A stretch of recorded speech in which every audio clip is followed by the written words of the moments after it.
ఊరుకోము. ఈ తెలంగాణ ప్రజల పక్షాన నిన్ను ప్రశ్నిస్తూనే ఉంటాం.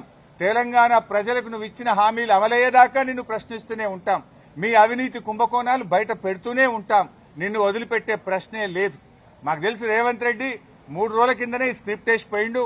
ఆయన వరుసగా నోటీసులు ఇవ్వాలని, ఆయన స్విట్జర్లాండ్ లో, ఆయన అమెరికాలో తిరిగొచ్చేదాకా ఈ సినిమా నడపాలి, ఈ నోటీసులు ఇవ్వాలి, వరుసగా నోటీసులు ఇవ్వాలి, రాజకీయాలు ఆయన ఉంటలేడు కనుక దీని చుట్టూ తిప్పాలి. బీఆర్ఎస్ నాయకులందరూ మున్సిపల్ ఎన్నికల మీద దృష్టి పెట్టకుండా అటెన్షన్ డైవర్షన్. సంగారెడ్డిలో ఒక ఎమ్మెల్యే మొన్ననే చెప్పిండు, మేము ఉమ్మడి మెదక్ జిల్లాలో కష్టపడి పనిచేస్తే ఒక ఆయన చెప్పిండు మొన్ననే, ఇక నేను మళ్ళీ పోటీ చేయా, ఇక నేను మళ్ళీ ఓటు అడగా అని మా దెబ్బ కొడితే మొన్న ఒక నాయకుడు చెప్పిండు.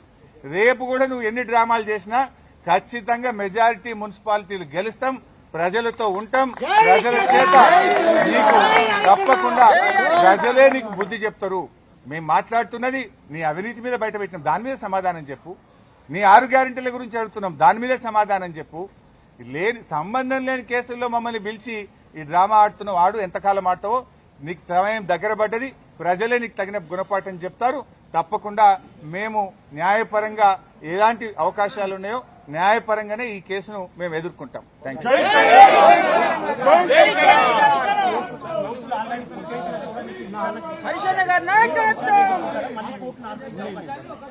వాళ్ళు ఏం మాట్లాడతారో ఏం చెప్తారో ఇవాళ చూసిన తర్వాత నేను న్యాయవాదులతో చర్చించి తగిన ఊరుకోము. ఈ తెలంగాణ ప్రజల పక్షాన నిన్ను ప్రశ్నిస్తూనే ఉంటాం. తెలంగాణ ప్రజలకు నువ్వు ఇచ్చిన హామీలు అమలయ్యేదాకా నిన్ను ప్రశ్నిస్తూనే ఉంటాం. మీ అవినీతి కుంభకోణాలు బయట పెడుతూనే ఉంటాం. నిన్ను వదిలిపెట్టే ప్రశ్నే లేదు.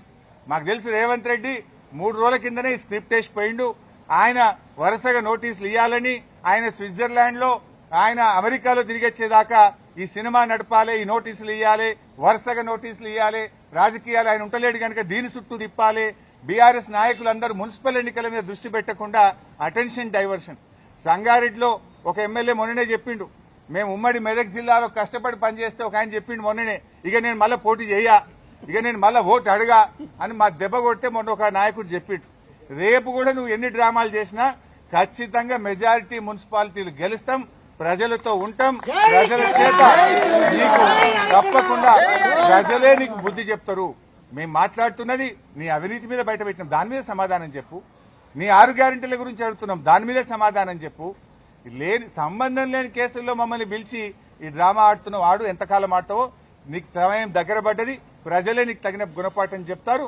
తప్పకుండా మేము న్యాయపరంగా ఎలాంటి అవకాశాలు ఉన్నాయో న్యాయపరంగానే ఈ కేసును మేము ఎదుర్కొంటాం. Thank you.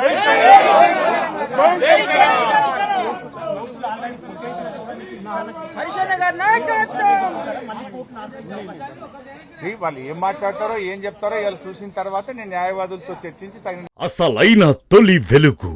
ఫాలో వాట్సాప్ @తొలి వెలుగు official.